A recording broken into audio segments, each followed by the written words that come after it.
네, 2부로 돌아왔습니다.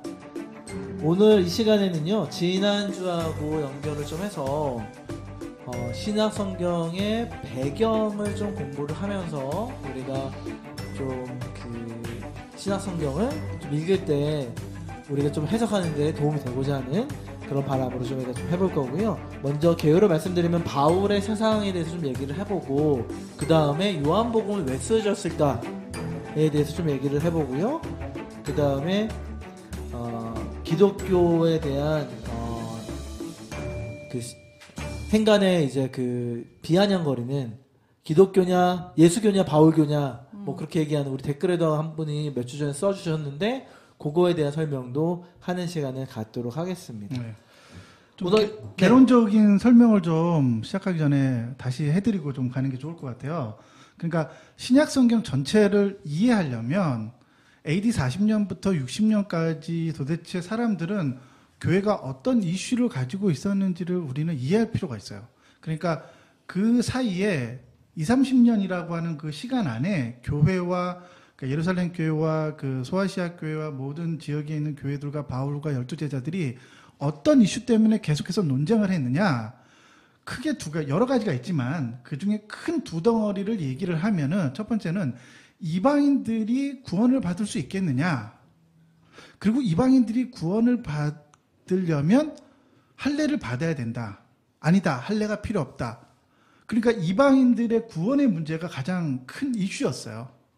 그게 이제 첫 번째고, 그래서 이제 많은 율법이라고 하는 단어들을 우리가 어떻게 봐야 되냐. 왜냐하면 그 이슈 아래서 율법이라는 단어가 나왔기 때문에 그 율법을 앞뒤 문맥과 살펴보면서 해석을 해야 된다라는 얘기를 이제 지난주에 했었죠. 그리고 또 하나의 문제가 있는데, 예수의 신성에 대한 문제예요. 그 초대교회의 대부분의 사람들은 예수를 믿고 따르고 존경하고 그분의 가르침을 지키려고 노력했던 사람들이죠. 그러니까 자기 재산도 포기하고 그 재산을 그 가난한 사람들에게 다 나눠주기까지 했어요. 그런데 그렇다고 해서 그 초대교회 사람들이 지금 우리와 같은 교리적인 어떤 지식을 가지고 있다고 생각하면 안 된다는 거예요. 지금 우리 21세기의 한국 교회인들은 당연히 예수님은 하나님이시잖아요. 당연한 거 아니에요? 그거는 토론의 여지가 없어요. 그거 안 믿으면은 그냥 교회 나가 이렇게 되는 거야. 그 세례도 안 주니까. 그러니까 우리는 당연히 예수님이 하나님이시지 라고 생각을 하는 거예요. 지금 그렇게 다 생각을 하니까. 자, 그러고 나서 성경을 읽는다는 게 문제가 된다고 제가 말하고 싶은 거예요. 그러니까 그런 선입견을 갖고 성경을 읽으니까 성경이 이해가 안 되는 거예요. 왜? 1세기 때는 대다수의 사람들이 예수의 신성을 부인했어요. 그러니까 존경하고 따랐지만 진짜 그 사람이 우리가 눈으로 보고 손으로 만지고 말씀을 들었잖아요. 귀로. 그 들었던 그분이 하나님이시냐는 거예요. 왜냐하면 일신론을 가졌잖아요. 유대교는 일신론을 가졌었는데 그 사람들이 유대인이었는데 어떻게 예수가 하나님이시냐는 거예요. 그러니까 그게 이제 좀 그런 문제가 있기 때문에 그것을 우리가 염두에 두고 성경을 읽어가야 된다라고 하는 거죠. 네, 그러면 우선 첫 번째로 그 바울의 사상에 대해서 얘기를 좀 해볼 거예요. 바울의 사상이라는 게 어떤 걸 얘기하는 건지. 네, 바울은요, 그 예수 그리스도 이후에 예수의 직계 제자들인 12사도들이 주로 이제 예루살렘에서 유대인을 대상으로 해서 선교를 하고 있었을 때에 그 이방인의 사도로서 이방인들을 차별 없이 선교하였다는 특징을 가지고 있어요. 12사도들하고는 다르게 유대인만을 상대로 해서 복음을 전파하지 않았다는 거죠. 유대인도 전파하고 이방인도 같이 전파하고. 그렇죠. 네. 바울은 주로 이방인들을 위한 사역을 했었고, 물론 이 자기가 전도여행을 다닐 때마다 전략적으로 방법을 채택한 건 뭐냐면, 우선은 그 마을에 들어가면은 그 마을에 회당이 있으면, 회당이 있다는 거는 적어도 유대인들이 뭐 10가정, 20가정, 뭐 40가정이라도 따로 이렇게 모이니까 그 회당이 있는가를 먼저 살피고, 회당이 없으면 바로 이방인의 집에 머물면서 전도를 했지만 그 근처의 모든 도시와 마을에는요 유대인들이 살고 있었어요. 그래서 유대인이 무조건 살면 회당이 있기 때문에 회당을 먼저 찾아가서 했지만 그 유대인에게 먼저 복음을 전했죠. 그렇지만 이방인들에게는 더 많은 관심을 가졌어요, 바울은. 우리가 갖고 있는 또 선입견이 있어요. 이 선입견 때문에 사실 신약 성경 읽기가 되게 힘든 거예요. 그러니까 우리는 12제자들하고 바울이 굉장히 친했다고 생각해요. 그렇죠. 그런 선입견을 갖고 있어요. 그래서 성경을 읽어가거든요. 네. 그러니까 그 성경에서 바울이 계속해서 다투고 싸우고 이러는 사람들이 12제자가 아니라 어떤 다른 세력이라고 생각을 하는 거예요. 네. 전혀 그렇지 않다는 거예요. 그러니까 12제자들과 바울하고는 별로 사이가 안 좋았어요. 사이가 안 좋았다고. 네. 그리고 바울은 우리가 지금 바울을 인정해주고 바울의 신학을 인정해주고 그 바울의 많은 저작물들이 선택되면서 바울의 위상이 굉장히 높잖아요. 네. 그러면은 그건 우리의 선입견이고 지금의 결과론적인 거지. 1세기 때에 그러면은 12제자들도 바울의 권위를 인정해주고 바울을 따르고 바울의 말에 권위를 주고 그 말을 들었겠냐는 거야. 근데 그거는 조금만 논리적으로 생각해보면 당연한 거 아니겠어요? 왜냐면 스테반 집사는 자기의 동료인데 바울로 인해서 죽었단 말이에요. 그쵸. 그것도 돌에 맞아 죽고 그러고 나서 이 사람이 나는 예수님을 믿는다 이렇게 얘기한다는 것 자체가 그렇죠. 이건 말이 안 되는 거고 그래도 그럼에도 불구하고 받아줬는데 바나바랑 또 싸우잖아요. 네. 그러니까 얘는 12사조한테는 분쟁 덩어리야. 그렇죠. 네. 그 분쟁 덩어리라고 느낄 수밖에 없는 그러니까 너무나 레디컬한 거죠. 바울은 너무나 진보적이고 너무나 앞서서 갔기 때문에 그 당시로서는 12제자들, 유대인으로서 12제자. 왜냐하면 12제자들은 그리스도인이긴 했지만 유대인이었잖아요. 그 유대인의 문화와 전통과 관습을 벗어날 수 없는 그 시대적 한계를 가지고 있었는데 바울은 그걸 훌쩍 뛰어넘어 버렸던 거예요. 그냥. 그러니까 이런 어떤 문제 때문에 서로 이렇게 사이가 굉장히 안 좋았어요. 그게 이제 갈라디아서의 2장에 나오는 그 큰 싸움이 벌어진 게 그 이유 때문에 그래요. 그러니까 그런 선입견을 가지면 안 되고 그런 어떤 문제들이 서로 있었다는 걸 염두에 두고 성경을 읽어야 된다는 거예요. 예. 네, 집사님 네. 또 예, 그리고 또 바울은 그 디아스포라 유대인이었었고요. 가말리엘 문화에서 율법학을 수학하여서 배웠고 로마 제국 시민으로서 그리스 헬라어 뭐 그런 철학에도 굉장히 능통했다는 거예요. 그러니까 아무래도 그 예수님의 12제자와는 사상이 달랐겠죠. 좀 뭐 철학적인 사고도 하고 유식했고 막 이러니까 예수님의 제자들이 질투하지 않았을까. 그런 생각이 들어요. 우선은 저는 그렇게 생각해요. 뭐 혹설에 의하면 네. 예수님의 수제자들이 예수님 처음 만났을 때 나이 차이가 한 10살은 됐을 거다라고 보고 있거든요. 근데 예수님이 33살이었어요. 그러니까 얘가 그쵸. 얘네들이 이제 20살인 거예요. 대학생인 거예요. 한국으로 치면. 근데 아무도 공부를 한 애들이 없어요. 전부 다 20살쯤 됐는데 그 어부였단 말이죠. 그러니까는 약간 그 학문적인 지식은 많이 조금 그러니까요. 떨어졌을 가능성은 네. 있고요. 근데 이제 바울은 반대로 예수 영접했을 때 완전 다 큰 성인이었고요. 그렇죠. 그리고 그 전에 공부했던 것도 되게 많이 있고, 그 다음에 유학파잖아요. 네. 그러니까는 외국에서 태어나가지고 원정 출산으로 태어나서 그래가지고 로마 시민권 따고 예루살렘으로 돌아와서 그 편입해가지고 수시로 이제 그 좋은 그 선생님 밑에 제자로 들어가서 공부하고 그렇게 한 거잖아요. 요즘식으로 치면. 제가 이런 말을 되게 조심스럽게 얘기하는 게 공부 못했다고 예수님 못 믿는 거 아니고 공부 잘한다고 예수님 잘 믿는 거 아닌데 그랬다는 거죠. 집사님 말대로 생각에 조금 경험한 것도 좀 많고 생각도 그쵸. 좀 많이 있는 그런 사람이었을 가능성이 높죠. 우선 가문이 제일 좋았던 사람이 바울이에요. 네. 사도들 중에 가문이 제일 좋았던 사람이 왜냐면 거의 그 아버지가 영주와 같은 로마 시민권을 당대에 갖고 있었다는 거는요. 그 디아스포라 유대인이라는 뜻이 어떤 뜻이냐면요. 이 이스라엘의 구약의 역사를 공부하다 보면은 바벨론에 아수르에 계속 사람들이 노예로 끌려간단 말이에요. 네. 그러면서 이 유대인들이 이스라엘이라고 하는 그 장소에 제한되어 있던 게 아니라 그렇게 이제 흩어졌던 거예요. 마치 오늘날로 치면은 일본에 있는 우리 동포들처럼 네. 그다음에 제이동포, 그다음에 미국에. 우리 조선족 분들 그다음에 고려인들 네. 이런 식으로 이제 디아스포라가 된 역사 안에서 계속해서 디아스포라가 되니까 흩어졌던 사람들이라는 거. 근데 이제 바울은 재미교포인 거죠. 그렇게 이해하면 딱 맞아요. 조금 약간 LA 물 좀 먹고. 그러니까 재미교포인데 하버드 출신이야. 아, 그렇죠. 맞아. 그렇죠. 그런데 이제 이 유대교를 배우려면 남다른 종교적 열심이 있어서 이스라엘로 유학을 온 거예요. 그래서 가말리엘이라고 하는 아주 명망 있는 바리새인들 안에 아주 명망 있는 스승이 있어요. 그때는 도제식으로 교육을 하기 때문에 네. 그 유니버시티인 거죠. 일종의 그거 자체가 대학인 거죠. 그 안에서 전문적인 교육을 받았어요. 근데 이제 그런 정도의 학업과 어떤 수준이 있는 사람들은 예수님 12제자 중에 없어요. 그리고 베드로 같은 경우도 사실은 어떤 분들은 무학자라고 말을 해요. 어부라고. 근데 그렇지는 않아요.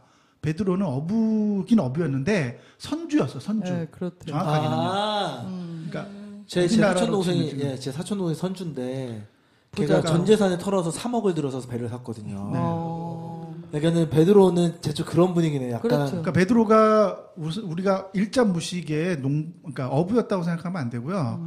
배를 여러 채 갖고 있던 선주였고요.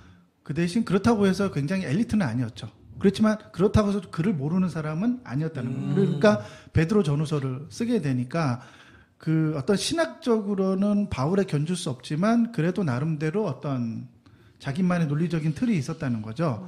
그리고 이제 배를 버려두고 예수님을 따르잖아요. 네.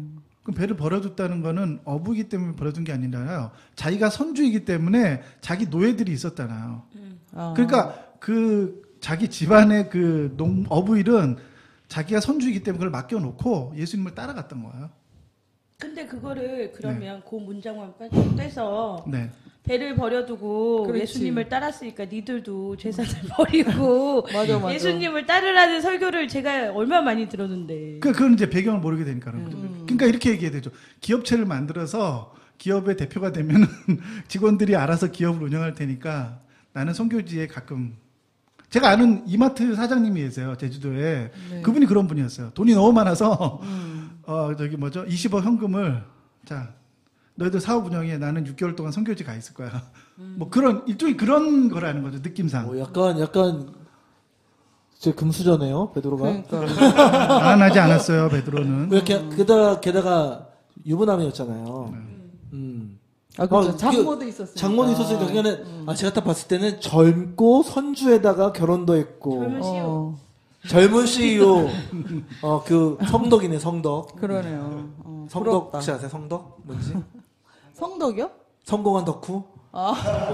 그리고 또 바울은요, 유대인들이 중시했던 그 혈통과 율법을 중시하기보다는 믿음을 강조했대요. 그래서 12사도들하고는 주장이 서로 달랐던 거죠. 근데 이제 바울이 그 쓴 서신서에 보면은 거기에 계속 이 혈통을 중시 안 했다고 하면서도 자기도 예수님의 뭐 이렇게 종이다 그 앞에 항상 그 말이 붙잖아요.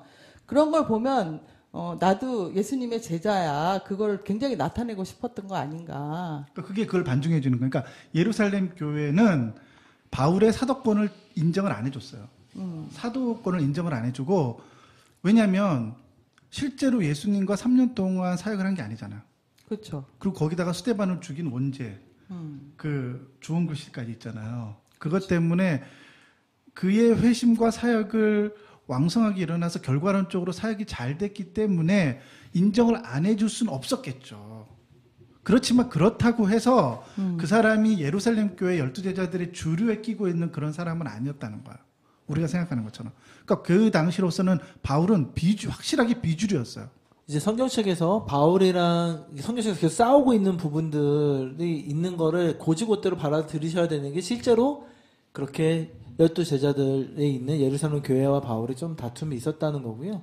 여기서 한 가지 이제 바울의 세상을 얘기할 때 우리가 꼭 짚고 넘어가야 되는 게 믿음을 강조하고 혈통이나 그 율법을 강조하지 않았다 얘기했을 때 도대체 바울이 얘기하는 그 믿음은 무언가? 우리가 지난 화요일 날 믿음 얘기하면서 복음 있는 거 집회 가서 막 기적 복음화 믿어요 하는 거 그런 믿음을 얘기하는 게 아니다라고 얘기는 했었거든요. 네네. 그래서 요 믿음에 대해서 우리 한 번 더 얘기는 해볼 필요가 있을 것 같아요. 바울이 얘기하는 여러분은 믿음. 어떻게 생각하세요? 바울이 도대체 믿음으로 구원받는다라는 말을 했을 때 바울이 생각했었던 그 믿음이란 도대체 어떤 의미로 썼을까요? 논리적 동의?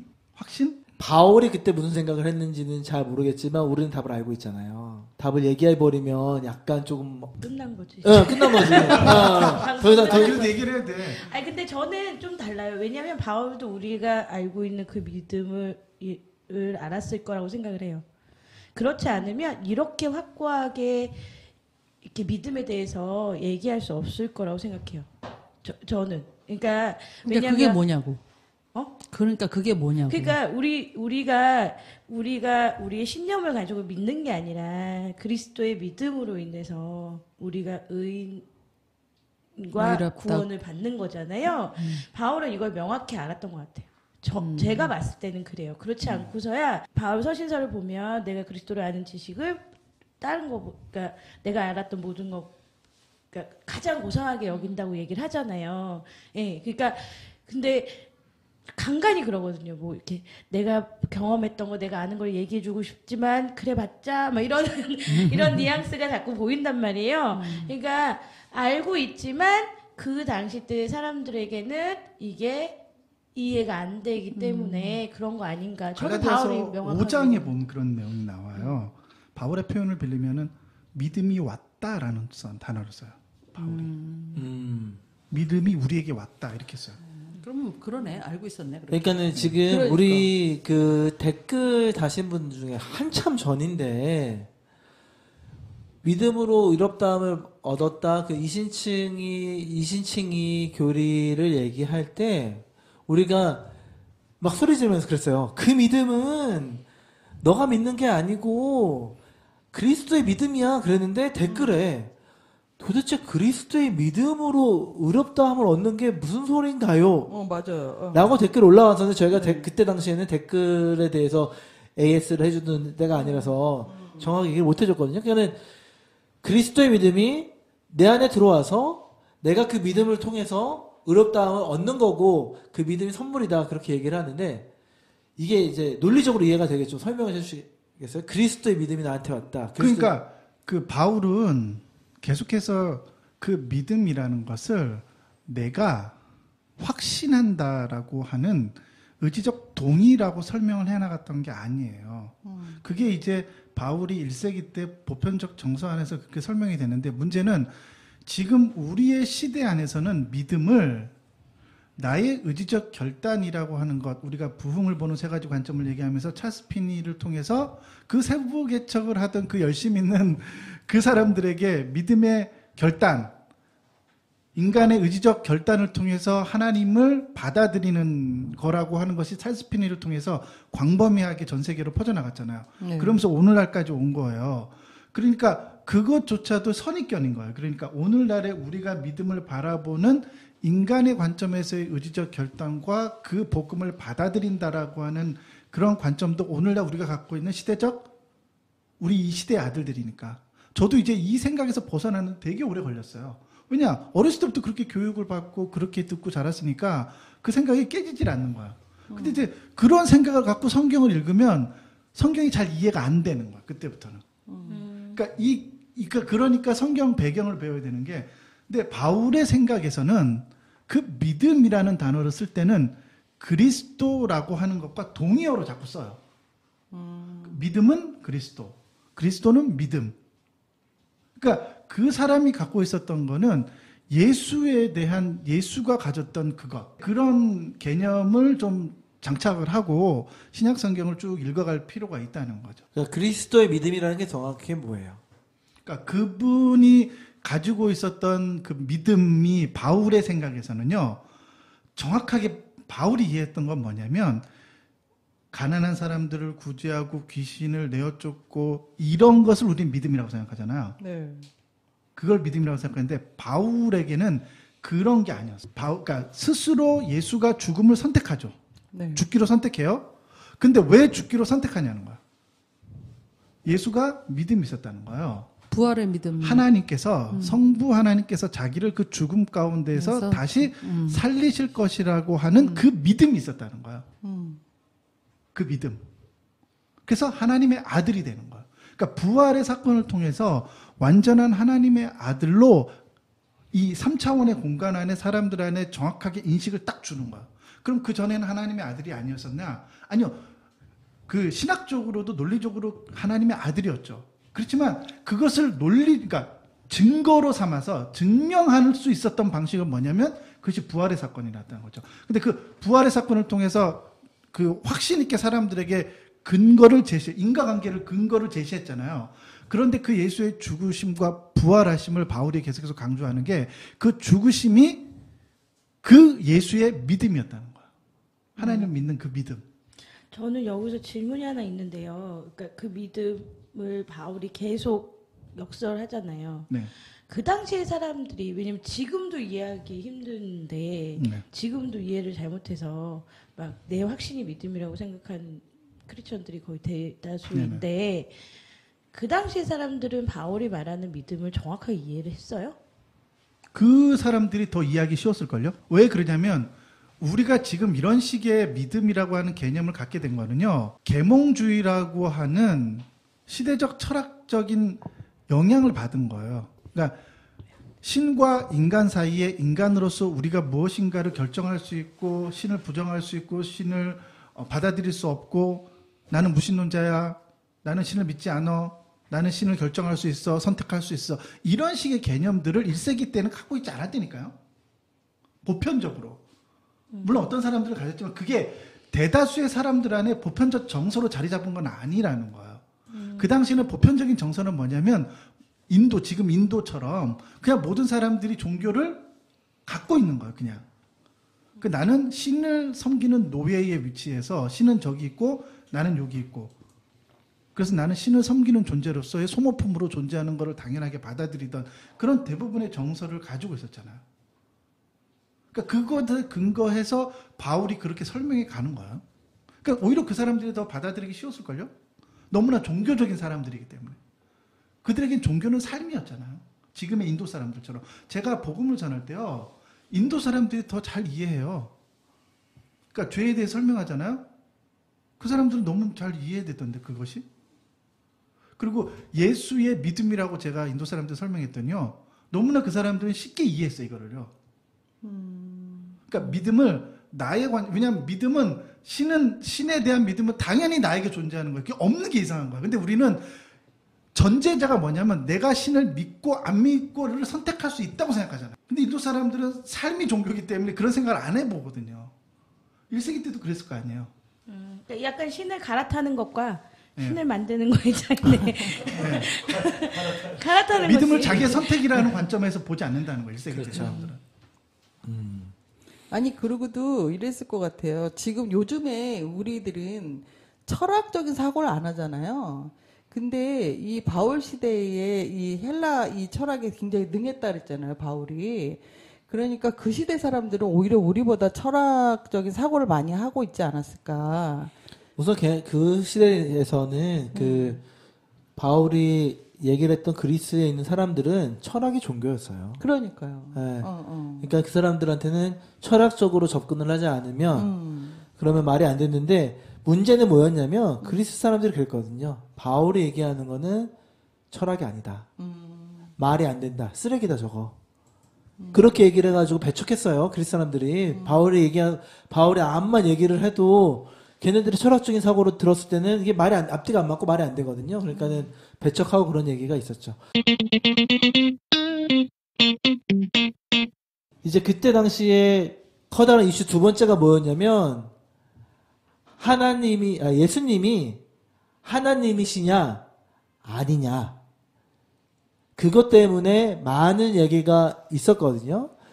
근데 요거를 설명하기 위해서 쓰여진 책이 바로 요한복음이라고 얘기를 하거든요. 그러니까 요한복음이 특이하게 쓰여진 복음이잖아요. 그렇죠. 나머지 세 개는 완전 다르게 생겼잖아요. 그게 이제 신약에서 대표적인 성경이 뭐냐면 요한복음하고 히브리서예요. 그러니까 우리는 요한복음을요 예수님의 행적이라고 자꾸 이해하는데요. 전혀 그것은 저자의 의도를 오해한 거예요. 요한이 요한복음을 쓸 때 이유가 있었어요. 그건 왜 그러냐면 1세기 때에는 교회가 예수님을 존경하지만 예수님을 하나님이라고 인정하지 않았어요. 많은 사람들이요. 제가 정확한 퍼센티지는 말할 수 없지만 반 이상이 그랬겠죠. 그게 굉장히 상식적인 거예요. 근데 그건 당연할 수밖에 없죠. 당연할 수밖에 없죠. 네. 왜냐하면 그들은 일신론을 믿잖아요. 하나님은 한 분이신 거예요. 근데 어떻게 예수가 하나님이 될 수 있냐는 거예요. 물론 그분이 놀라운 기적과 이적을 행했지만 위대하죠. 모세보다 위대하고 다윗보다 위대하지만 그렇다고 해서 그 예수를 내가 손을 잡고 같이 음식을 먹었던 그 예수를 하나님이라고 말할 수는 없잖아요. 그런 오해가 있었어요. 근데 그러한 것이 보편적인 정서 안에 모든 사람들이 가지고 있었기 때문에 이제 요한복음을 쓰게 되는 거예요. 요한복음 뭐 내용을 다 아시겠지만 그래도 우리 구찌 언니가 요한복음을 간략하게 어떤 식으로 진행이 되고 어떤 내용이 있는지 간략하게 좀 소개를 해주시고 우리 중간중간에 이제 이게 진짜로 예수님이 하나님이시다라는 걸 설명하려고 쓰인 책이 맞는지 우리가 조금씩 확인을 해보는 시간을 가지면 좋을 것 같아요. 네. 일단 요한복음은 조나단이 말했듯이 다른 공간 복음서랑은 좀 달라요. 왜냐하면 다른 공간 복음서들은 예수의 행적을 역사적인 순서로 그렇게 적었으면 요한복음은 어떻게 보면 신학 체계에 따라서 쓰여진 복음서예요. 예. 그러니까 좀 다르죠. 그렇기 때문에 영지주의자나 이교 집단에도 더 잘 알려져 있었던 책이래요. 그리고 2세기, 그러니까 사도 요한이 말년에 에페소에 거주하면서 썼다는 말도 있고, 근데 2세기 초까지 요한이 살아있었다는 내용이 덧붙여진 걸 보면 유명한 사제 요한과 혼동된 걸로 추정이 돼요. 그러니까 작가가 요한복음 잘 살펴보면 사도 요한에 대한 언급이 거의 없어요. 주의 사랑하시는 제자라는 게 나오잖아요. 요한복음에서. 근데 그게 12사도 중에 한 명인 세베데오의 아들 사도 요한인지 되게 논란이 많은데, 왜냐하면 우리가 성경에서 보면 그 요한이 굉장히 성격이 직설적이고 불같아서 번개의 아들이라고 얘기할 만큼. 그런데 또 예수님이 사랑하는 제자였던 요한은 되게 차분하고 지적인 그런 사람으로 나오거든요. 그래서 제가 이걸 조사하면서 댄 브라운이 이래서 여기서 좀 아이디어를 얻었나? 이런 생각을 잠깐 했어요. 그러니까 영 다른 사람인 거죠. 예. 성서 비평학자들이 이제 이 책을 문학적으로 잘 짜여진 구성이나 일관된 시각으로 이렇게 보고 있어서 한 개인이 썼을 수도 있지만 그냥 요한 공동체 내에서 형성된 복음서로 추정을 하고 있대요. 그러니까 이게 다른 것보다는 조금 신학체계나 이런 것들이 잘 잡혀져 있는 책이기 때문에 그런 것 같고요. 그 이유가 요한복음서는 유대인하고 그리스도인을 철저하게 구분을 했고 그 유대인의 관습이나 용어에 대한 설명이 있거든요. 그렇기 때문에 얌니나 회의에서 유대교 경전이 확립된 이후에 이제 한 90년에서 95년경에 집필되었을 가능성이 높다고 얘기를 했다고 이 그러더라고요. 그러니까 이 편지가 아니죠. 이거는 하나의 저작물에 가까워요. 거의 박사학위급 논문이라고 생각하시면 돼요. 근데 이제 이런 식의 이제 저작물을 쓰게 되는 이유가 대상이 누구냐면 유대인이었어요. 유대인. 그러니까 유대인으로 태어나서 그리스도인이 된 사람들은 예수의 신성을 인정하기가 너무나 힘들었단 말이에요. 그래서 그 사람들에게 예수가 하나님이라는 것을 논리적으로 증명하기 위해서 쓰게 된 책이에요. 그러니까 정확하게 요한은 의도가 있었어요. 의도가 뭐냐면, 자, 지금 유대인들인 그리스도인을 설득하고자 하는 의도가 있었던 거예요. 설득해서 그들에게 예수가 하나님이시라는 것을 논증하고 싶었던 거예요. 그 목표를 가지고 모든 예화들을 끌어다 써요. 그렇기 때문에 시간 순서대로 되어 있지 않아요. 시간 순서대로 되어 있고 아주 그 어떤 사건들이 아주 작은 사건들이 기록되어 있잖아요. 그러니까 이게 인간으로서는 행할 수 없는 사건들만 추려가지고 예를 들면 사도들조차도 그렇게 할 수 없었던 일들 그런 것만 다 모아가지고 예수님의 이적을 설명해가. 그러니까 요한복음 1장 1절에 이렇게 시작하잖아. 태초에 말씀이 계셨는데 그 말씀이 하나님과 함께 있었다. 이렇게 하고 시작을 해요. 근데 그 하나님이 함께 계시던 그 말씀으로 계셨는데 그 말씀이 예수다. 이거 시작하는 거야. 그러니까 예수는 하나님이시다. 첫 번째로 시작하면서 다시 논증을 시작하는 거야. 이런 식의 구조가 되어 있다는 거죠. 그 요한복음의 첫 번째 기적이 가나의 혼인잔치에서 물로 포도주를 만드는 거잖아요. 우리 청취자분들 중에서 과학을 공부하셨거나 과학에 관심 있는 분들은요, 제가 아까 화요일 날 얘기했던 것처럼 예수님이 조현병을 고치시고 간지를 고치시고 안진뱅이 일으키신 거 기적만큼 정말 놀라운 기적이에요. 그 화학을 공부하는 애들한테 예수님이 이런 기적을 했어. 그러고서는 물을 알코올로 바꿨어. 안 되는 거예요. 이게 말이 안 되는 그 거거든요. 원액을 타셨나?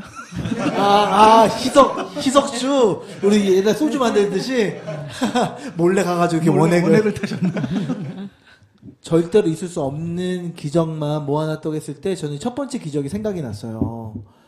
그러니까 물을 아무런 화학 작용 없이 알코올로 만든다는 거는 정말 기적이거든요. 화학을 전공한 친구들한테 얘기를 하면 이게 만약에 진짜로 있었다 하면은 나는 믿을 수 있을 정도다 할 정도로 정말 대단한 기적인 거죠. 근데 왜 그게 첫 번째 기적 사건인지 혹시 왜 그것을 요한은 의도적으로 그것을 거기에다 넣었을까요? 왜냐, 여러분들이 생각할 때, 우리가 지금 생각할 때 죽은 자를 살리는 게 더 위대한, 더 확실한 임팩트가 있겠어요? 물이 포도주가 되는 게 더 임팩트가 있겠어요? 죽은 자 살리는 거죠. 그런데 왜 포도주로 바꾸는 사건을 첫 번째 놨을까요? 요한의 입장에서는? 처음부터 너무 임팩트 있는 거 하면 사람들이 중독되거든. 더 강하고 더 센 거 달라고 더 센 거 그럼 달라고. 그러니까 서서히. 어떻게 생각하세요? 그냥 그걸 진짜 제일 먼저 하신 거 아니에요? 근데 먼저 그냥 근데 하신 거 아니야? 구찌 언니가 얘기했듯이 그 시간 순서가 엉망이거든요. 아, 그래요? 네, 필요한 것들만 곳곳에다 넣은 거라. 물론 이제 그렇게 기록되어 있어요. 첫 기적을 행하신 게 가나의 혼인잔치, 친척집이었죠. 친척집에 어머니랑 같이 가서, 그러니까 어머니가 야, 술이 떨어졌다더라. 예상치 못했던 거야. 엄마가 그러니까 그런 부탁할지. 예수님께서 하시는 말, 그래서 나 그게 무슨 상관이냐고. 그러니까. 그거를 설명할 때 이렇게 생각하시면 돼요. 그러니까 이거는 시대적인 이제 배경이 다른 건데, 그런 식의 기적의 사건이 전무후무하기 때문에 그것을 그냥 처음에 놓은 거예요. 그러니까 이후에도 없을 거고 이전에도 없었다. 아니요. 그러니까 독자의 입장에서는 앞에서 어떤 선지자도 어떤 기적을 행하면서, 예를 들어서 어떤 위대한 선지자가 죽은 자를 살렸었다, 병든 자를 낫게 했다, 이런 거는 간혹 들었을 거 아니에요. 아니 그런 것들이 이제 소리를, 그러니까 이렇게 소문을 통해서 다 날 거 아니에요. 그런데 물이 포도주가 되게 했던 사건은 그런 이제 기적 사건은 처음 듣는 거예요. 예를 들면은 지금 금리빨 되는 거 있잖아요. 네네. 그러니까 앞에서 그런 사건들이, 그런 기적은 없었잖아요. 근데 그게 뭐라고, 별거 아니잖아요. 네, 아까 내가 얘기했죠. 10만 원. 근데 사람들은 거기에 동요하게 돼요. 이유가 뭘까요? 처음 봤으니까. 처음 그러니까 그런 봤으니까. 적이 없어서. 그러니까 포도주가 되게 하는 사건도 동일한 거야. 앞에 그런 식으로 어떤 선지자든 어떤 사람이든 그런 거를, 그런 기적이 있었다는 기록 자체가 없는 거야. 그런데 그 기적을 행하신 거야. 그러니까 그런 의도를 가지고 그걸 그냥 사건을 가져온 거예요. 그게 제가 볼 때는 해석학적으로 좀 부드럽게 더 해석이 돼요. 그 요한이 글을 잘 쓰네. 근데 이게 요한이 안 쓰고 진짜로 팀으로 해서 이거 팀 프로젝트였을 가능성도 있다는 거잖아요. 그러니까 그럴 수도 있대요. 왜냐면 이 요한복음이 뭐라 그래야 되지? 쓰여진 언어가 고급스러운 그리스어로 쓰여져 있대요. 예. 근데 이제 사도 요한의 어떤 수준을 보면 그렇게 쓸 수 있는 그런 말이나 어휘가 아니라는 거죠. 그래요. 예. 제가 지금 그 성경책을 보고 있는데 이 요한복음이 이제 조나단 얘기한 것처럼 예수님의 신성을 보여주기 위해서 쓰였다. 그러고서는 쭉 보고 있는데 예수님이 두 번째 그 혼인잔치 끝난 다음에 있던 이야기가 성전에서 속된 표현으로 깽판 치신 게 이게 두 번째 이야기로 나오더라고요. 그것도 전후 뭐였지? 아, 그게 아니라 이게 좀 저는 그렇게 생각해서 이거 다 보고서는 예수님이 하나님이니까 내가 내 성전에서 애들 이상하게 하는데 내가 혼낼 수 있지. 그런 개념이 아니었을까. 네. 그런 생각이 좀 들었거든요. 그러니까 이게 요한복음을 해석할 때는요. 전통적인 해석 방식은 장과 단락으로 나눠져 있으니까 모든 목사님들이 단락으로 끊어서 설교를 하잖아요. 그래서 그 안에 있는 어떤 내용들을 설교해 가고 그래서 1장의 주제와 결론이 다르고 2장의 주제와 결론이 달라요. 이렇게 설교를 하면 안 된다는 거예요. 해석학적으로는. 왜냐하면 1장이든 2장이든 3장이든 어떤 사건이든 결론은 뭐냐면 요한이 하고 싶었던 말은 예수님은 그래서 하나님이신 거예요. 결론은 다 똑같은 거예요. 우리가 이제 1세기의 배경을 모르기 때문에 이게 도대체 왜 쓰여졌는지 그 의도가 아니면 이렇게 해석이 도대체가 안 되는 거야. 그 배경을 알면은 그러니까 우리가 성경을 묵상할 때도 매일 묵상하잖아요. 요한복음 묵상할 때.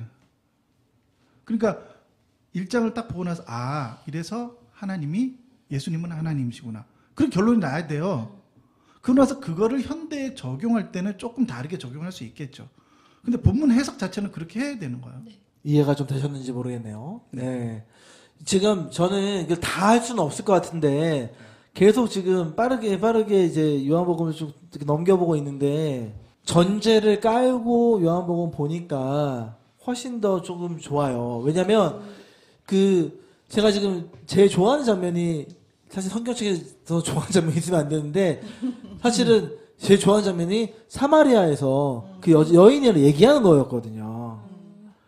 여인이랑 이렇게 얘기하면서 예배는 어떻게 해야 되고 그런 얘기하고 내가 생수다 목마름에 대한 얘기도 하고 그랬을 때 이게 그냥 주고받는 일상적인 대화가 아니라 예수님이 하나님이시라는 것을 다시 한번 증명하기 위해서 이 일화를 썼다는 거로 생각을 하니까 훨씬 더 좀 내용이 네, 그렇게 해석하셔야 돼요. 그래서 그러니까 예수님은 사마리아를 거쳐가지 않으셔도 됐어요. 그러니까 그러니까 신약을 공부할 때 두 가지 크게 의견이 나는데 예수님이 2번 예루살렘에 갔다는 학파들이 있고 한 번 가셨다고 생각하는 사람이 있어요. 저는 이제 후자인 한 번 가셨다고 생각을 해요.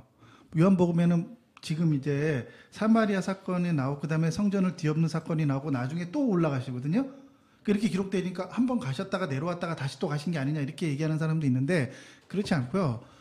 한 번 가신 거예요. 근데 이제 가시는 과정 안에서 사마리아를 보통은 거쳐가지 않아요. 그런데 킹제임스 버전에 보면 그거를 정확하게 설명을 해요. 4장 2절인가요? 1절에 보면은 예수님이 사마리아를 거쳐 가셔야만 하였더라 이렇게 돼 있어요.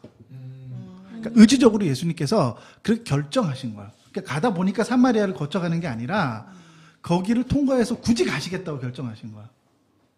그러면서 거기서 예배에 대한 얘기가 나와. 요한의 의도는 분명한 거예요. 왜 그 사건의 그 내용을 거기다가 집어넣어 놨을까요? 예수님이 바로 예배 그렇죠. 대상이기 때문에 그렇죠. 그걸 말하고 싶었던 거예요, 그냥요. 그래서 그 대화를 통해서 그러니까 그 역사를 좀 이해하는 게 필요해요. 그러니까 구약에서는 유다 그룹과 나머지 10개 계파가 이렇게 나눠져요. 그래서 예배가 두 산에서 예루살렘 성과 또 다른 하나의 성에서 이렇게 드려지거든요. 그 산이 어디냐면 그러니까 사마리아인이 이렇게 묻잖아요. 예배를 때 이 산에서 드립니까? 저 산에서 드립니까? 이렇게 묻잖아요. 그럼 이 산은 어디일까요? 시원성? 이 산이 어디냐면 하나는 예루살렘 성을 말하는 거예요. 다윗이 지은 예루살렘 성. 이 산이 어디냐면 야곱이 돌베개를 비고 자서 거기서 제단을 쌓고 베델을 말하는 거예요. 그때 거기서 단을 쌓고 예배를 드렸잖아요. 그러니까 남북이 구약에 보면 남북으로 남유다와 북이스라엘로 갈라질 때 그 두 유다 그룹들은 문제는 예루살렘 성에 갈 수가 없어요. 근데 이 이스라엘은 종교로 세워진 신정 국가였잖아. 그럼 국민들이 예배의 처소가 없으면 다 어떻게 될까요? 지금 북한의 사람들이 다 한국으로 넘어와야 되는 거예요. 절기가 되면은. 그렇게 생각하시면 돼요. 지금 나라가 분단되어 있는데 6월절에는 예배를 드리러 가야 돼. 그러니까 통치자 입장에서는 어떻게 해? 상식적인 거는. 하나 만들어줘야 하나 더 만들어줘야 되는 거. 안 그러면 다 그냥 넘어가요. 그럼 세금을 다 거기다 낸다고. 그렇기 때문에 이산이라고 하는 것이 그 베델에다가 예배 초소를 만들어서 거기서 예배를 했었다고. 그러니까 이방인들 지금 그러니까 사마리아인들은 혼혈 잡족이었잖아요. 그 사람들은 예루살렘에서 예배를 드리는 게 아니라 거기서 예배를 드리는데 그래서 이 사마리아인이 묻는 거예요. 이 산에서 드립니까? 저 산에서 드립니까? 이걸 물었던 거예요. 그걸 이제 배경 지식으로 이해하면은 이해하기 쉽죠. 그러니까 예수님은 이 산도 아니고 저 산도 아니고 신령과 진정으로 예배를 드릴 때가 올 거라고. 그때가 지금이라고 말하잖아요. 그렇죠. 그러니까 예수님의 그러니까 요한의 의도는 뭐였냐면, 왜냐하면 그거를 지금 예수님이 쓰는 게 아니잖아요. 예수님이 그리고 또 100% 그렇게 말하는 것도 아니란 말이에요. 왜냐하면 구전을 통해서 기록을 하게 되니까 쓰는 사람 입장에서 그 얘기의 전체적인 흐름에서 중요한 내용을 가져다가 쓰게 되는 거예요. 저자의 의도가 중요한 거예요. 거기서는요. 그 저자의 의도는 정확하게 예수님은 하나님이시다. 왜냐하면 유대인들에게는 오직 예배의 대상은 누구시죠? 성부 하나님밖에 없는 거예요. 성부 하나님도 어쩌 그냥 하나님이신 거죠. 그렇죠. 삼위일체 개념이 없었어요. 근데 우리가 알고 있는 그 예수가 우리가 이제 예배해야 될 하나님이시다. 이 얘기를 하고 있는 거예요, 그냥.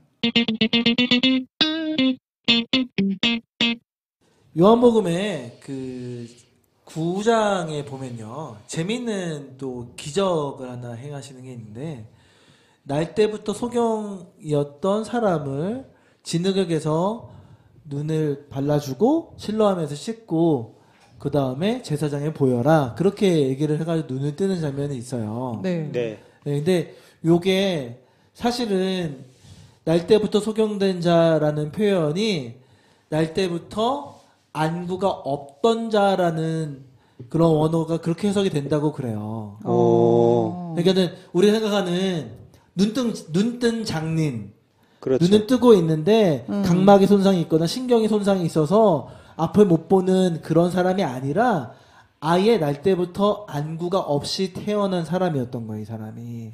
그러면 네. 우리가 그 날 때부터 소경인 사람은 안구가 없나 봐요? 아니요. 아니요. 아니 그게 아니라 통상적으로는 이제 뭐 그냥 안구가 있는데도 그냥 소경이 있는 사람이 그렇죠. 있는데 그 사람이 이제 태어날 때부터 어. 안구가 없이 한마디로 좀 장애아를 태어난 저렴한 거죠. 눈알이 없이 태어났다. 그렇죠. 그러니까 원래 애기가 태어났는데 눈 안 보이는 애들 있어요. 네. 무슨 망막증이라고 해가지고 맞아. 뱃속에서 뭔가 잘못돼가지고 눈이 안 보이는 아이들이 있는데 날 때부터 눈 안 보이는 거거든요. 그렇죠. 근데 이게 원어가 날 때부터 눈이 안 보이는 사람이 날 때부터 안구가 없던 사람이라고 되어 있어요. 그런데 예수님이 이제 거기다가 진흙을 익혀서 이렇게 눈에다가 발라줬죠. 네. 빈 공간을 채워준 거나 마찬가지죠. 그러면은 그 진흙이라는 것은 안구라고 이제 봐도 그렇죠. 되겠네요. 그럼 이제 그래서 이게 뭐 징그러운 얘기가 아니라 그래서 이렇게 안구를 만들어서 씻었더니 눈이 보였다는 건 눈이 보인 게 아니라 눈이 생긴 거죠. 그렇죠. 안구가 생긴 거지. 아, 나 그러면 이 구절이 이해가 됐다. 왜냐면 그 처음 문장이 그거잖아요. 이 사람이 무슨 죄를 졌길래 맞아요. 이 눈이 이랬습니까? 맞아요. 얘네 부모님 됩니까? 이 사람 됩니까? 막 이러고 물어보잖아요. 네. 그러니까 아니 저는 그걸 읽으면서 장님이라고 다 죄를 졌다고 생각을 했단 말이야? 라고 느꼈거든요. 근데 이게 만약에 안구가 없다 그러면 이거는 진짜 장애잖아요. 뭐 하나가 없이 태어난 부족한, 거니까 그 당시 유대인들은 그런 사람들을 죄인이라고 봤잖아요. 온전치 못한 않은 거예요. 그러니까 네, 그게 그렇죠. 네. 어렸을 때 어떤 사고를 통해서 각막이 손상되거나 그럴 수도 있잖아요. 네. 그런 게 아니었다는 그러니까. 거를 강조를 하면서 얘기를 시작하는 거예요. 그러니까 그 본문에 있어서 가장 중요한 핵심은, 그러니까 요한의 의도는 뭐겠어요? 왜 굳이 그 사건을 거기다 넣겠냐는 거예요. 예수님이 우리가 믿는 그 하나님, 창조의 하나님과 동일하신 창조의 그분이시라는 것을 강조하기 위해서. 그 사건이 거기에 들어가 있다는 거죠. 그럼 네. 한마디로 이제 창조의 사건을 이제 한번 그렇죠. 재현. 재현하는 그렇죠. 거죠. 재생하는 거네요. 가시적으로 보여주는 거죠. 퍼포먼스까지. 네. 그러니까 거기에 본문에서는 그 소경된 자의 믿음, 이런 게 중요한 게 아니에요. 그럼 전혀 요한의 의도를 이해하지 못하는 거예요. 요한은 굳이 그 사건을 거기다가 집어넣은 거는 예수님이 하나님이시다. 그 얘기를 동일하게 하고 싶은 거예요. 나중에 이제 동일한 얘기도 나오잖아요.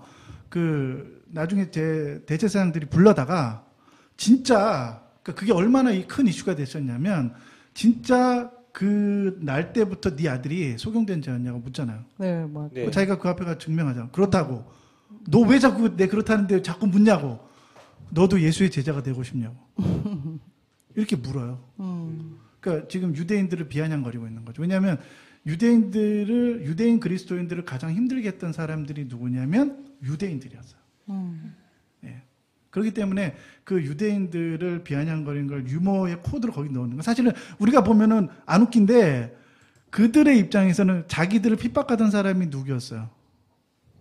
유대인들이었잖아요. 유대인들이죠. 그러니까 자신들이 하고 싶은 말을 지금 그 아버지의 말을 빌어서 하고 있는 거예요. 너희도 우리를 이렇게 핍박하고 관심을 갖는 거는 너희도 예수의 제자가 되고 싶은 거니? 라고 묻는 거야. 그 사람들이 유대인 그리스도인들이 들었으면 그 부분이 얼마나 웃겼겠어요. 그러니까 예수님이 하나님이시다라는 일관성 있는 주제를 가지고 요한복음이 쓰여졌다라는 게 다시 한번 보여지는 거고요.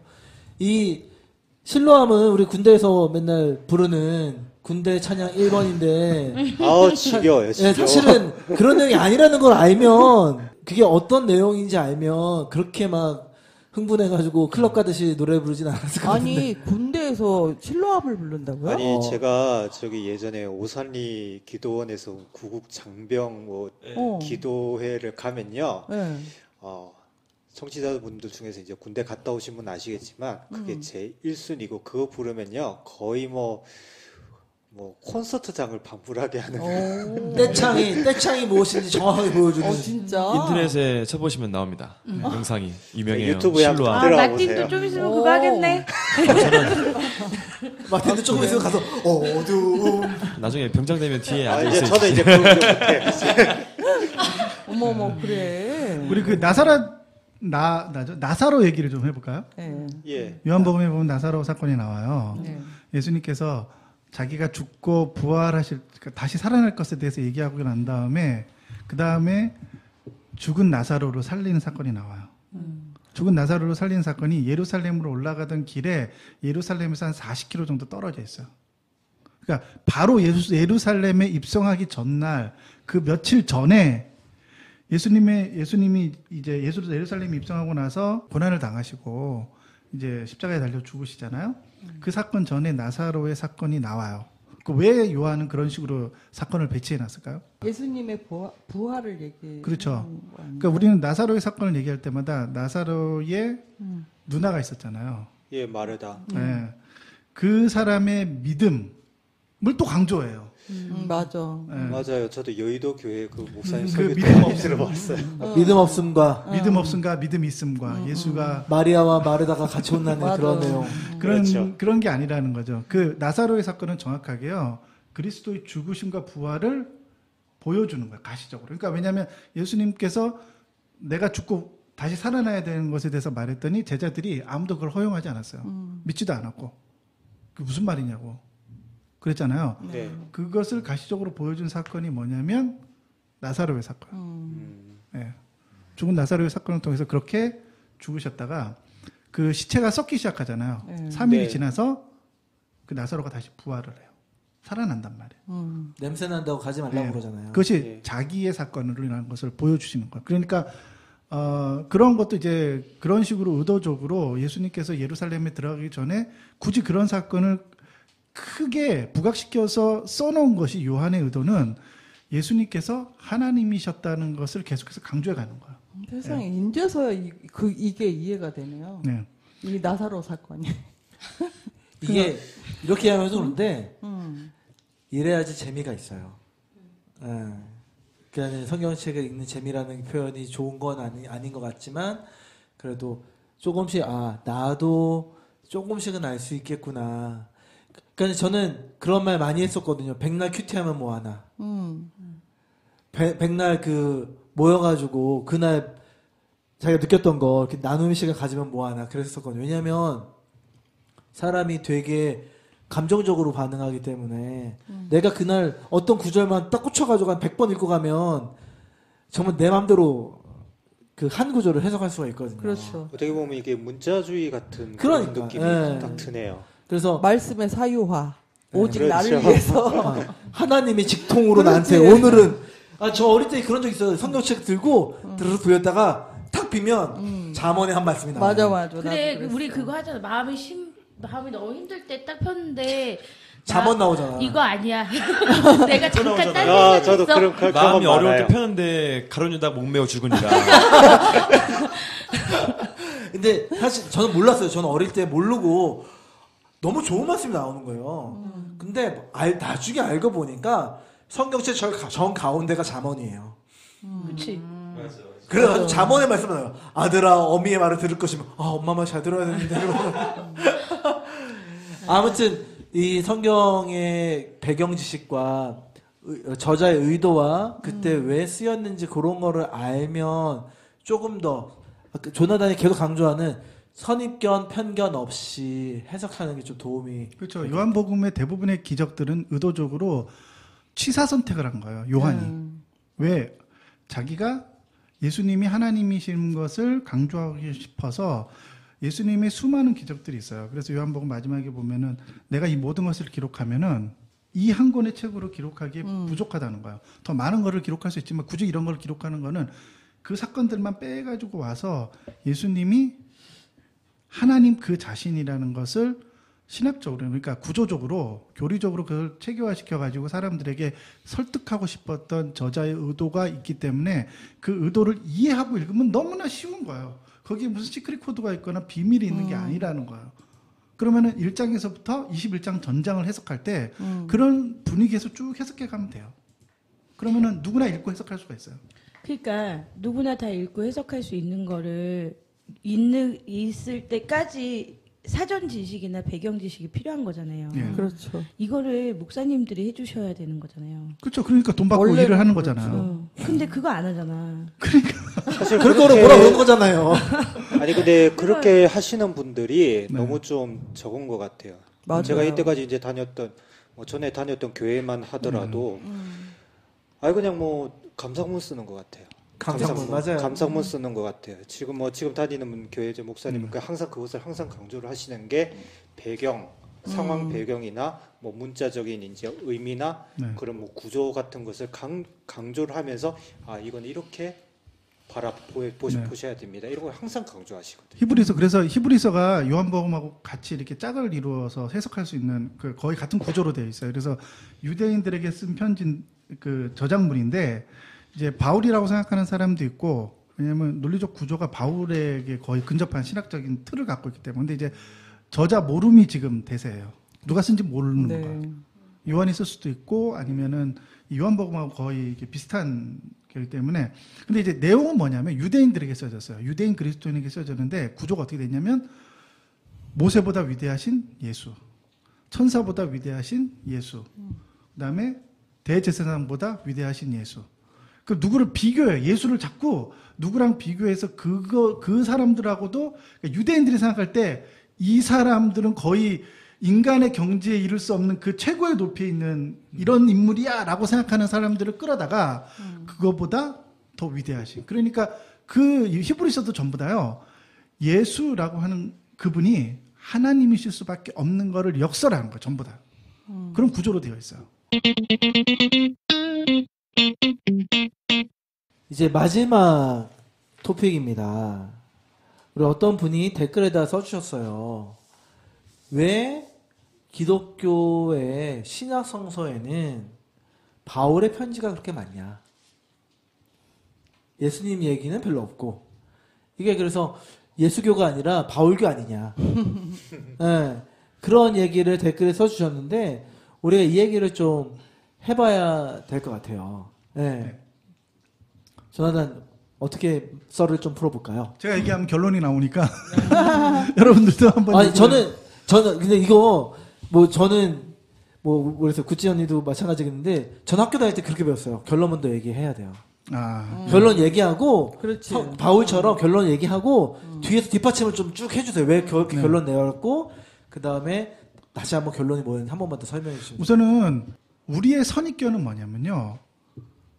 예수님이 복음을 전했다고 자꾸 생각하는 거예요. 그렇죠. 그래서 우리가 이제 그 선입견을 먼저 깨야 돼요. 그러니까 그래서 사복음서에 나오는 예수님의 가르침이 복음이라고 자꾸 얘기하는 사람이 있어요. 근데 전혀 그렇지 않고요. 예수님은 율법을 가르쳤어요. 제가 이제 율법주의와 이런 거를 얘기할 때 설명을 했었잖아요. 예수님은 율법을 가르쳤어요. 복음을 가르치신 게 아니에요. 예수는 자신이 복음이 되신 것이지, 기쁜 소식이 되신 것이지, 복음을 가르친 건 아니에요. 그렇죠? 네. 그러니까 예수님은 율법을 가르쳤는데 그 당시에 율법을 바리새인들과 사두개인들은 율법을 해석할 수 있는 권한이 있었고 성경 교사로서 그것을 가르쳤죠. 근데 그들이 그 시대 안에서 수많은 오류, 현대의 목사님들이 갖고 있는 오류처럼 자기의 사적 의견을 대거 갖고 들어와서 그것이 마치 진리인 것처럼 가르쳤던 시대였단 말이에요. 그러니까 그 당시의 사람들은 문맹률이 거의 90%에 육박했잖아요. 문맹률이. 그러니까 누구도 어떤 책을 읽거나 그런 사람들이 없었어요. 그러니까 소수의 사람들만 책을 읽을 수 있었으니까 교사들도 굉장히 소수였겠죠. 그러니까 그 사람들이 그렇게 말하면 그렇다고밖에 믿을 수가 없는 거예요. 자, 그런가 보다 이렇게 얘기하는 거거든요. 그러니까 예수님이 율법을 가르쳤을 때 성경이 뭐라? 사람들이 놀라더라. 그 놀란 이유가 바리새인들과 사두개인하고 다르게 가르쳤기 때문에 그래요. 그러니까 그 다르다는 것은 사두개인들과 바리새인들은 할라카, 곧 이 율법의 정신과 율법의 원래 의미를 알려준 게 아니라 자신들의 할라카와 전통과 문화를 가지고 율법을 해석해서 그렇게 살아야 된다고 사람들에게 요구했던 거예요. 근데 계속해서 오랫동안 수십 년 동안 우리가 그렇게 살았던 것처럼 지금 한국교회 사람들이 주일 안 지키고 11조 안 내면 죽을 것처럼, 예? 병 걸릴 것처럼 오랫동안 그렇게 하니까 그런가 보다 하겠는데 예수님이라는 분이 나타나서 예수님이 구약의 원래 이 의미는 이런 거야 라고 말해준 거야. 원래 의미를. 바른 진리를 가르쳐 주신 거죠. 그러니까 예수님은 율법의 바른 의미를 해석해 주신 거야. 그러니까 그렇게 이제 생각을 하게 되면은 우리가 생각하는 율법주의라는 건 사실 존재하지 않는 거예요. 그렇죠. 그러니까 구약의 구약은 율법, 신약은 은혜. 이런 구조는 없다니까. 근데 우린 그게 있다고 자꾸 생각하는 거, 선입견으로. 그렇게 배웠잖아요. 예. 그러니까 예수님은 언제든지 은혜를 전하고 사람들을 사랑하고 고쳐주고 이랬으니까 예수님은 은혜야. 그래서 복음을 전하셨어라고 생각하고 구약의 율법은 이에는 이, 누에는 눈. 그 율법은 나쁜 것, 은혜는 좋은 것. 그 예수님은 복음을 전하셨어. 이렇게 생각하는 거야. 그러니까 그게 선입견이라고 하는 거죠. 그래서 우리가 구약의 율법의 말씀들을 경한시하고 공부도 하지 않고 도대체 무슨 의미가 있고 우리에게 무슨 가치가 있냐 아예 쳐다보지도 않게 되는 거죠. 근데 예수님은 율법을 바른 정신과 바른 의미를 알려주신 거라는 거를 좀 기억할 필요가 있어요.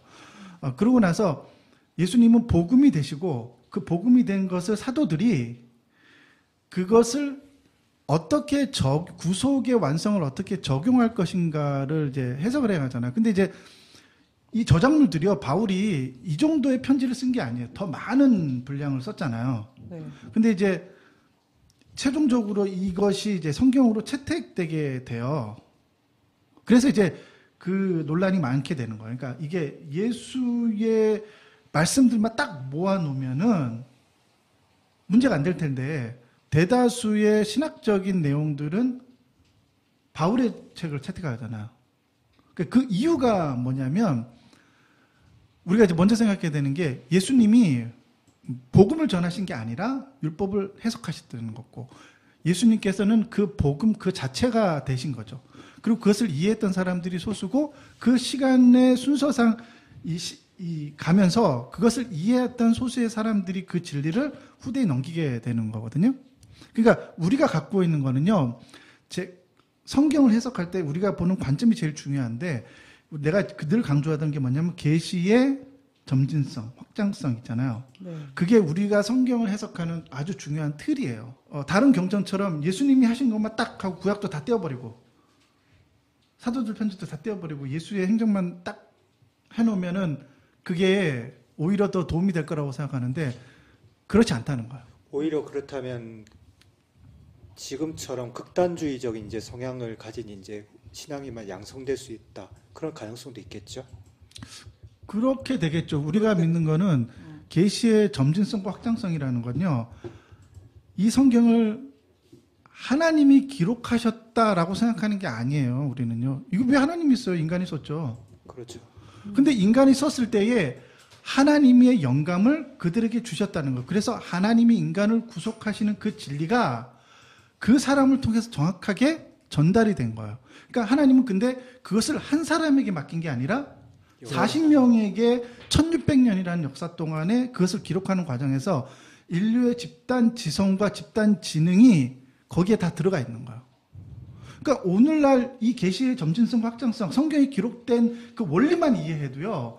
오늘날 이런 식으로 성경을 해석하는 거는 굉장히 문제가 많은 거예요. 그러니까 성경을 해석할 때는요. 집단 지성이 작동을 해야 돼요. 그래서 어떤 유명한 목사님이나 그 목사님이 신비하게 뭐 이거를 해석하면 마치 그 사람이 말하는 게 진리가 되고 그렇지 않다는 거예요. 교회의 공교회성이라고 하는 것, 신조, 교리문답서 이런 게 굉장히 중요한데 왜 그것이 중요한지 사람들은 잘 이해를 못하는 거야.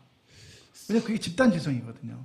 한 목사의 말로 인해서 그것이 바로 이제 진리라고 이제 생각하는 그것 자체에서 우리가 발생하는 것 같다라는 그런 느낌이 좀 들고. 우리가 몇 번 얘기를 했었어요. 유명한 목사님이 설교를 하시면 쫙 돌아요.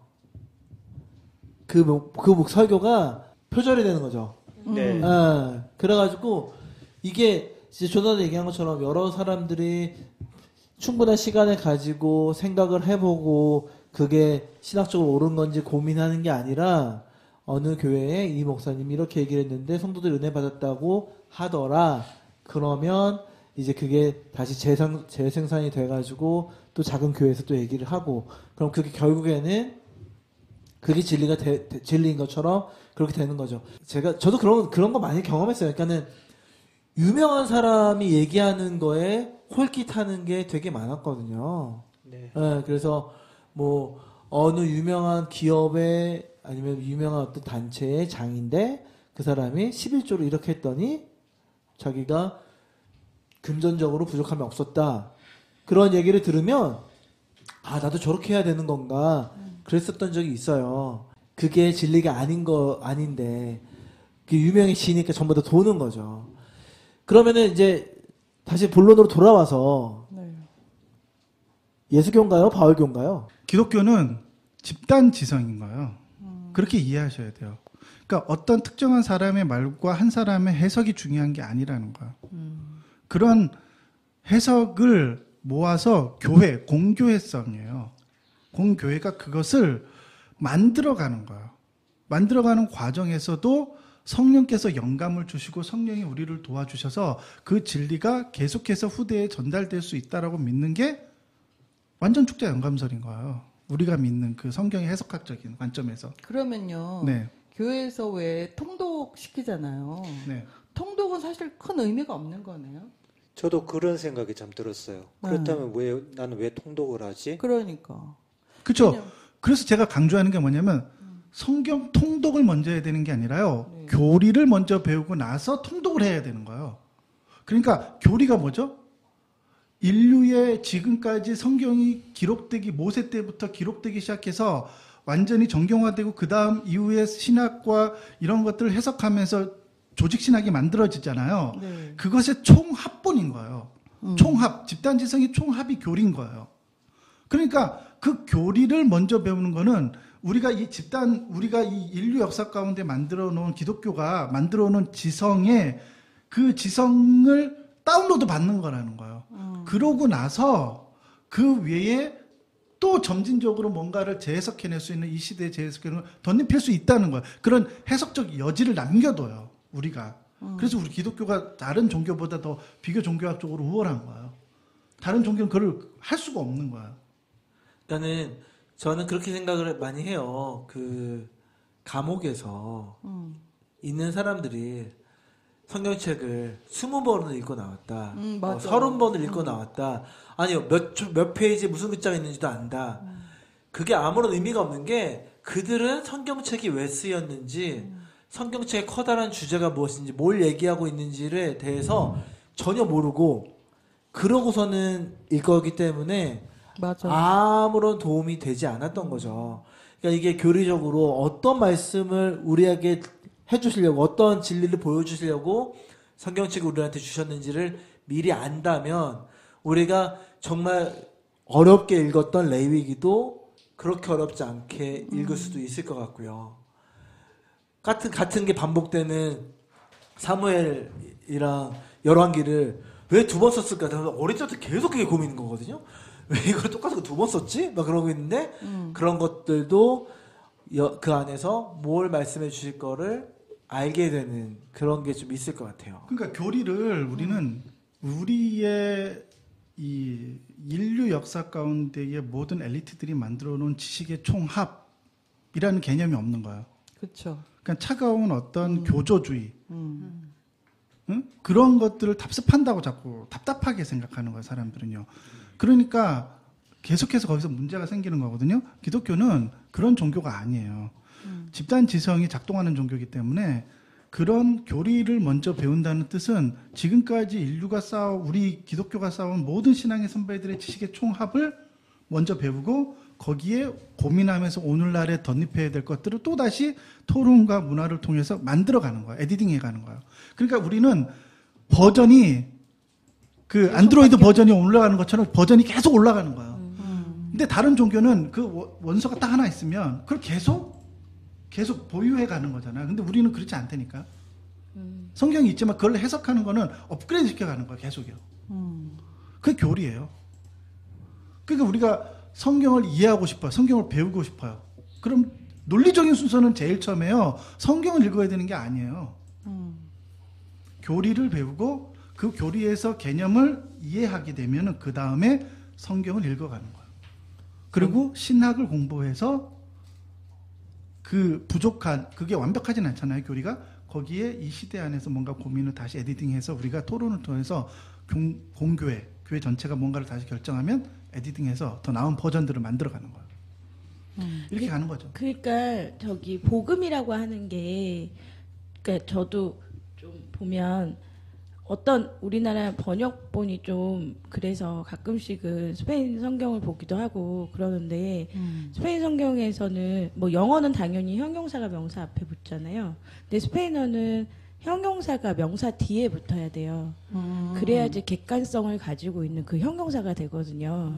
그런데 가끔씩 형용사가 명사 앞에 붙는 경우가 있는데 그게 주관성을 가질 때 그래요. 그러니까 무슨 말이냐면 이쁜 여자라고 얘기할 때 여자가 나오고 이쁜이 나오면 누가 봐도 이쁜 여자인데 이 이쁜이라는 거를 명사 앞에 놓으면 내 여자친구, 그러니까 내 눈에만 이쁜 게 돼요. 어머머머. 네, 그러니까 객관성을 다 배제하고 주관성만 가지고 있거든요. 근데 스페인어로 복음이 이 복이라고 하는 거, 그러니까 굿이라고 하는 스페인어가 앞에 붙어요. 그러니까 이게 다 좋은 뉴스가 아닌 거예요. 굿뉴스가 아니에요. 받아들이는 자들에게만 좋은 뉴스가 되는 거예요. 이게 객관성을 가진 형용사가 아니 위치가. 예. 그러니까 제가 처음에 일단 봤을 때 왜 이게 앞에 붙었지? 왜냐면 누구한테나 좋잖아요. 복음이라는 게. 그쵸. 근데 그렇게 해석이 안 되고 앞에 붙어서 받아들이는 자들에게는 되게 좋은 거예요. 알고 있는 자들에게만. 예. 그러니까 모르는 사람한테는 이게 아무 의미가 없는 거죠. 예. 뭐 교리를 알고 성경을 보면 좀 어떤 계시의 확장성이라든지 아니면 이런 것들이 되겠지만 교리를 모르고 성경을 보면 저도 그랬고 도대체 생뚱맞게 이 얘기가 왜 나오고 모순이 너무 많고 말이 안 되는 게 되게 많아서 좀 그런 것들 때문에 헷갈릴 것 같아요. 제가 좀 얘기하고 싶은 거는요. 오늘날 복음주의권 안에서 이런 문제가 있는데, 그러니까 너무 많은 교조주의, 그러니까 각 단체마다 그 핵심적인 인간을 구원하시는 하나님의 교리에 대한 부분이 아니라 많은 덜 중요한 것들을 가지고 교리화시켜가지고 그것 때문에 논쟁을 하고 싸우는 것에 지친 나머지요. 사람들이 교리는 이제 너무 내려놓고 우리는 그리스도만 믿자. 그리스도가 중요하지. 우리가 그리스도에게 순종하고 그리스도만 본받고 그리스도를 따르면 되는 거지. 그게 너의 교리 다르고 나의 교리가 다르고 우리가 의견이 다른데 그게 뭐가 중요하냐라고 하는 문화가 굉장히 팽배해요. 그 근데 속에서 얼뜻 들으면 이게 맞는 말 같은데 이거 되게 위험한 말인데 사람들이 이게 위험하다고 못 느껴요. 그 속에선 또 신학이라는 그 개념 자체도 없는 거죠. 그렇죠. 그 사람들은 신학과 교리를 같은 걸로 넣어갖고 얘기하기 때문에 그렇거든요. 근데 이게 좀 위험한 게 이게 바로 우리의 기독교의 성경 해석학적인 크다란 역사 자체를 부정하는 거가 되는 거야. 그럼요.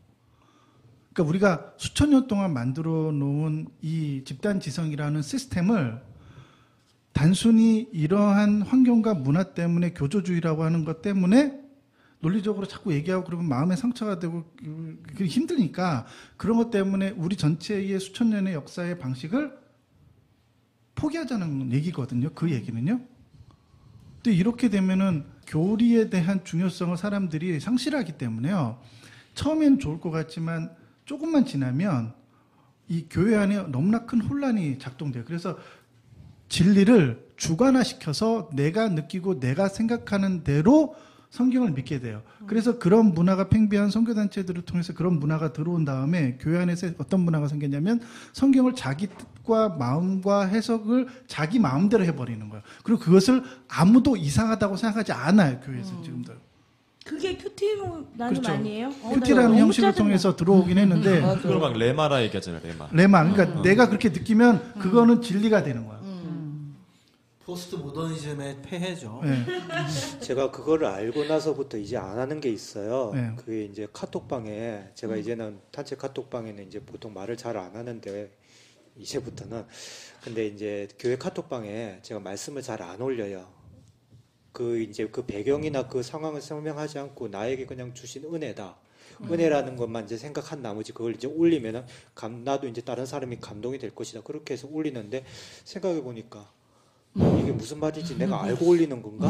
그런 생각이 들어서 이제부터는 아예 그냥 그 자체를 안 해요. 그래서 저는 우리 신앙터치가 이런 걸 했으면 좋겠어요. 그러니까 교리를 배운다는 거는요, 막 그 집단, 우리 인류가 싸우는 집단 지성을 배운다고 그러니까 무슨 이걸 유니버시티의 4년제 학제에 무슨 이거 박사학위 받을 정도로 공부를 해야 되나? 이런 부담을 느끼시는데 전혀 그렇지 않다는 거예요. 제가 계속 말하고 싶은 거는 정말 우리가 한 5주 정도에 걸쳐서 일주일에 한 번씩 모여서 5주 정도로 해서 한 번 모일 때마다 3시간, 그래서 한 15시간 정도를 개인이 할애하잖아요?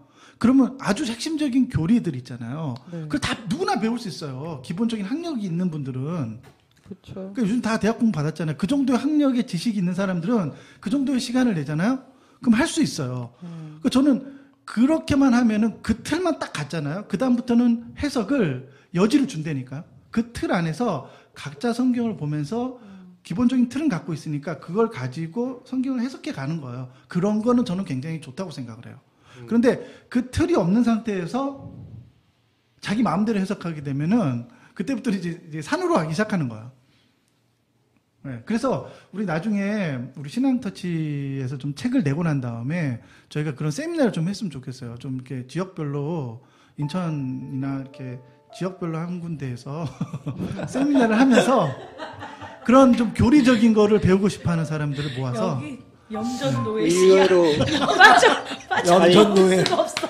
아니 근데 신앙노예 의외로 사람들이 어떻게 알았어? 그런 이제 진리에 대한 성교사랑은 어떤 그런 목마름이나 그런 이제 좀 신분관계를 배우고 가지고 싶어하는 목마름이 너무 많은데 네네. 교회에서 이제 그런 것을 이제 좀 약간 가로막는 교회가 오히려 그것을 이제 가로막는 그런 네. 일들을 좀 많이 하고 있지 않나라는 전 이 방송 들으시는 분들이 교리는 어려운 게 아니다. 쉽다. 조금만 본인이 좀 시간을 할애하면은 기본적인 것만 배우면 누구나 성경을 쉽게 해석할 수 있다. 좀 그걸 좀 말하고 싶은 거예요. 저는 그런 게 짜증나는 거예요. 아니 성경 읽는 시간도 없는데 교리까지 배우는 이걸 교회에서 해줘야 되는 거잖아. 그걸 위해서 우리가 가서 헌금하고 헌신하고 그러는 거잖아요. 그거를 왜 안 해주고 또 따로 공부를 해야 되냐고. 미쳐버리겠다고 진짜. 내가 권한이 없잖아요. 내가 그런 교회들을 바꿀 수 있는 권한이 있으면 그렇게 할 텐데. 아니 뭐 근데 교리 학교라는 것이 그것이 있긴 하지만 근데 그게 뭐 거기서 나오는 교리가 뭐 제대로 된 거. 진짜 교회를 1년만 맘 잡고 주일날 하루씩 해서 1년만 딱 가면 사실 이거 배우고도 남지 않나요? 시간이? 근데 많은 사람이 졸겠죠. 아니야 이제- 또 그러니까 재미없는 걸 재밌게 가르쳐 주는 건 강사의 우리 역량이야. 구찌가 그렇지. 그렇지. 구찌가 잘한다. 아니 염전노예 나오나요 또? 여자노예, 의학노예. 진짜. 아니 우리 시즌 3에는 그러면 목회자들만 듣게 하는 거야. 그래갖고 그걸 죽을 수 있어요. 아니야 못 듣지 그 자존심. 테러 당할 수 있다니까. 패널들을 목회자님들로 한번 꼭 구성해 보시는 거. 안돼 방송 안 돼. 그래가지고 이 목회자들 방송 안 돼. 교리를 가르쳐야 돼. 패널로 제가 만났던 많은 목사님들 중에 교리를 중요하게 생각하시는 분들은 아예 어렵게 박사급으로 가르쳐서 다른 사람들 다 졸게 만들든지 맞아. 아예 이상한 교리를 가르쳐서 마음에 큰 상처를 주든지 둘 중에 하나. 너무 극단적이야. 교리를 쉽게 가르치고 정확하게 아니 가르치는 근데 분 많지 않다니까. 그런 거 있잖아요. 그러니까 저는 애들한테 되게 잘 써먹는데 괴롭히고 싶은 거야. 얼마나 어려운지 니들이 한번 봐. 그래서 일부러 막 어렵게 못했어. 네, 막 그런 거 있잖아요. 겁 주는 거. 처음에 겁부터 주는 거야. 그렇지. 그래야지 나중에 내 말을 잘 듣거든. 그건 예수님의 방식은 아닌 것 같아. 그러니까 그런 식으로 교리도 좀 그런 식으로 어렵게 맞아. 나가는 거 아니에요? 그렇지. 누구나 쉽다 이러면 내 권한이 좀 그럼. 우습게 될 수 있잖아. 그러니까. 네, 여러분 저희가 웃고 떠드는 이유가 있습니다. 오늘이 충격적이겠지만 시즌2 마지막 방송입니다. 그러니까. 전혀 충격적이지 않네 우리 염전노예. 아이고 이거 좋아하시는 분 계시네. 아니 울어야지.